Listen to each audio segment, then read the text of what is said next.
Dicot স্টেমকে section করলে epidermal টিস্যুর মধ্যে সবথেকে উপরে আসছে এপিডার্মিস, তার নিচে গ্রাউন্ড টিস্যুগুলোর মধ্যে প্রথমে আসছে কর্টেক্স। এগুলো সব গ্রাউন্ড টিস্যু সিস্টেমের অন্তর্গত। কর্টেক্সের উপর দিকটাকে বলা হয় হাইপোডার্মিস, তার নিচের এইটাকে বলা হয় কর্টিক্যাল লেয়ার, আর এটা হচ্ছে এন্ডোডার্মিস। তারপর এন্ডোডার্মিসের নিচে এইটা হচ্ছে পেরিসাইকেল, এইটুকু হচ্ছে ফ্লোয়েম, আর এগুলো হচ্ছে জাইলেম। আর ফ্লোয়েম জাইলেমের মাঝে আছে ক্যাম্বিয়াম অর্থাৎ মেরিস্টেমেটিক সেলের লেয়ার, তার জন্য এটাকে বলা হবে ওপেন ভাস্কুলার বান্ডিল।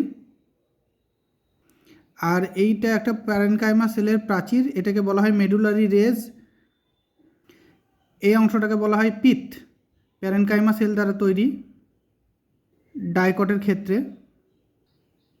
এই মেডুলারি রেজটা প্যারেনকাইমা সেল দিয়ে তৈরি। আর পেরিসাইকেলের মধ্যে স্ক্লেরেনকাইমা সেলের কিছু কিছু অংশ দেখা যায়, এখানটা করে এই half moon shaped sclerenchyma cell দেখা যায়। হ্যাঁ,